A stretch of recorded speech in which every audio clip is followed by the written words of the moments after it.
আমরা সবাই জানি যে এরোপ্লেনের পাইলট সবসময় কতটা সতর্ক থাকে, কিন্তু আপনি জানেন কি আজ পর্যন্ত পুরো পৃথিবীতে যতগুলো প্লেন দুর্ঘটনা ঘটেছে তার মধ্যে 70% দুর্ঘটনা ঘটেছে প্লেন টেক অফ এবং ল্যান্ডিং করার সময়। আর পৃথিবীতে এমনও কিছু দক্ষ পাইলট রয়েছে যারা যে কোনো সিচুয়েশনে যেভাবে হোক প্লেন ল্যান্ড কিংবা টেক অফ করাতে পারে। এবং আজকের এই ভিডিওতে আমরা দেখতে চলেছি এমনই কিছু অবিশ্বাসনীয় প্লেন ল্যান্ডিংয়ের দৃশ্য।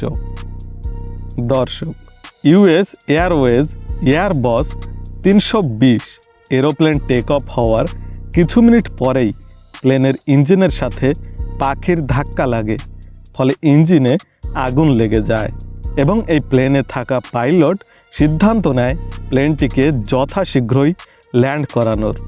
কিন্তু এয়ারপোর্টে ফিরে যাওয়ার মতো সময় তাদের কাছে ছিল না, আর পাইলট সিদ্ধান্ত নেয় হডসন নদীতে বিমানটিকে ল্যান্ড করার। এবং সেই পাইলটের দক্ষতা দিয়ে প্লেনটিকে নদীর মধ্যে সেফলি ল্যান্ড করেছিলেন এবং লাইফগার্ড সেখান থেকে সবাইকে উদ্ধার করে নেয়। পাইলটের এই সাহসিক সিদ্ধান্ত এবং দক্ষতা 150 জন যাত্রী এবং 6 জন ক্রিউ মেম্বার্সের জীবন বাঁচিয়েছিলেন। দর্শক, একটা প্লেন ঠিকঠাকভাবে ল্যান্ড এবং টেক অফ করানোর জন্য মজবুত এবং শক্ত টায়ারের প্রয়োজন অনেক বেশি। কিন্তু কি হবে যদি প্লেনের টায়ার নষ্ট হয়ে যায়?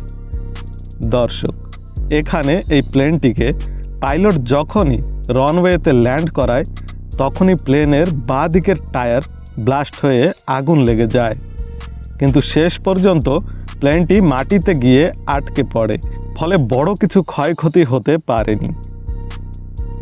আমরা সবাই জানি যে প্লেনের সম্পূর্ণ কন্ট্রোল 2 জন পাইলটের উপর থাকে। দর্শক, একজন ইউক্রেনের পাইলট যিনি তুর্কিশ কোম্পানির প্লেন উড়াচ্ছিল, কিন্তু খারাপ ক্লাইমেটের কারণে সামনের কাচ এবং ককপিট ভেঙে যায়। সামনের কাচ ক্র্যাক হয়ে যাওয়ার ফলে পাইলট কিছু দেখতে পাচ্ছিল না এবং পাইলট ফিরে যাওয়ার সিদ্ধান্ত করে।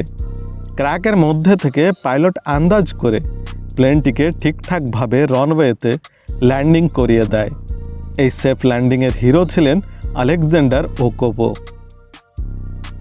দর্শক, 2011 সালের নভেম্বর মাসে পোলিশ কোম্পানির বোয়িং 767 প্লেন রানওয়েতে ল্যান্ডিং করার সময় পাইলট বুঝতে পারে যে প্লেনের সামনের হুইলে কোনো সমস্যা রয়েছে এবং পাইলট দুর্ঘটনার থেকে বাঁচার জন্য সে এয়ারপোর্টের চারদিকে 1 ঘন্টা ধরে চক্কর দিতে থাকে যাতে প্লেনে থাকা ফুয়েল শেষ হয়ে যায়। ফলে প্লেনটি ল্যান্ড করলে রানওয়ের সাথে ঘর্ষণ হয়ে বিস্ফোরণ না হয়। সত্যি এই পাইলটের বুদ্ধি অদ্ভুত ছিল। প্লেন ল্যান্ড করার পরে এত ঘর্ষণ হওয়ার পরেও প্লেনে কোনো বিস্ফোরণ ঘটেনি এবং এই পরিস্থিতিতে 200 জন যাত্রীর প্রাণ রক্ষা পেয়েছিল। বোয়িং 737 আমেরিকান এয়ারপ্লেন এয়ারপোর্ট থেকে টেক অফ হওয়ার 23 মিনিট পর প্লেন 7300 মিটার উঁচুতে পৌঁছানোর পর প্লেনে বসে থাকা যাত্রীদের মাথার উপর দিয়ে ছাদ উড়ে যায়।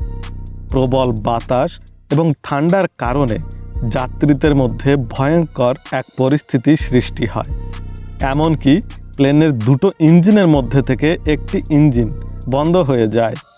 কিন্তু শেষমেশ প্লেনটি ক্রিউ মেম্বার এবং যাত্রীদের নিয়ে ঠিকঠাকভাবে ল্যান্ড করে নিয়েছিল। এই প্লেন অ্যাক্সিডেন্টটিকে ইতিহাসের সবচাইতে খারাপ অ্যাক্সিডেন্ট বলে মানা হয়ে থাকে। দর্শক, এখন যে প্লেনটি দেখছেন এটি হলো একটি প্রাইভেট প্লেন এবং এই প্লেন টেক অফ করার পর পাইলট বুঝতে পারে যে প্লেনের হুইল সিস্টেম নষ্ট হয়ে গিয়েছে এবং প্লেনের পাইলট মোটেও সময় নষ্ট না করে প্লেনটিকে ল্যান্ড করানোর সিদ্ধান্ত নেয়। এবং আপনি নিজেই দেখে নিন, প্লেনটিকে রানওয়েতে এমনভাবে ল্যান্ড করিয়েছিল যে দেখে মনে হচ্ছে প্লেনের সামনের হুইলের কোনো প্রয়োজন নেই। দর্শক, এবার যে এরোপ্লেনটি দেখতে পাচ্ছেন সেটি হলো এমিরেটস এয়ারলাইন্সের 8380 এরোপ্লেন। যখনই প্লেনটিকে রানওয়েতে ল্যান্ডিং করানো হয় তখন বাতাসের প্রবল বেগ এই প্লেনটিকে সামনের দিকে এগোতে দিচ্ছিল না।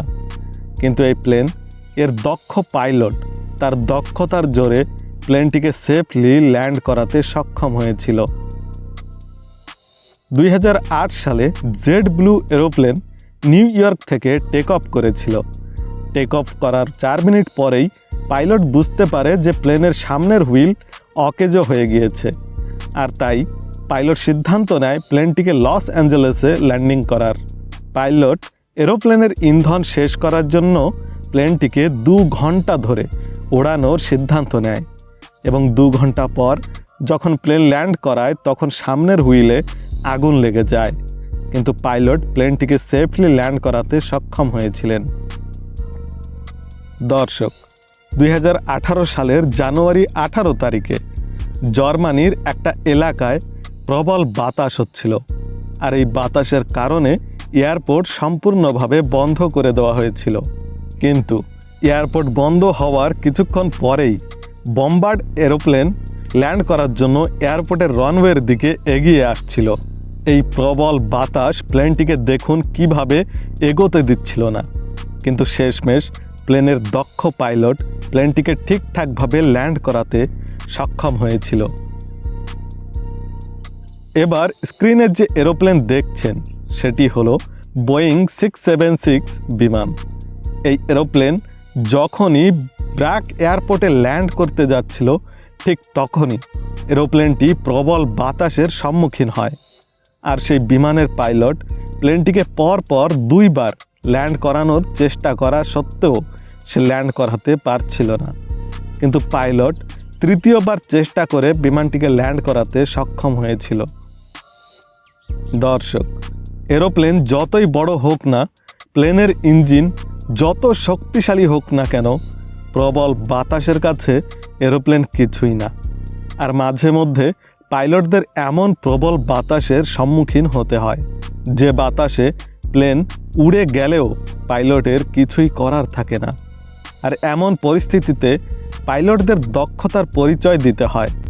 আর এবার যে ফুটেজ দেখছেন এখানে এমনই একজন দক্ষ পাইলটের দক্ষতা আপনি দেখতে পাবেন।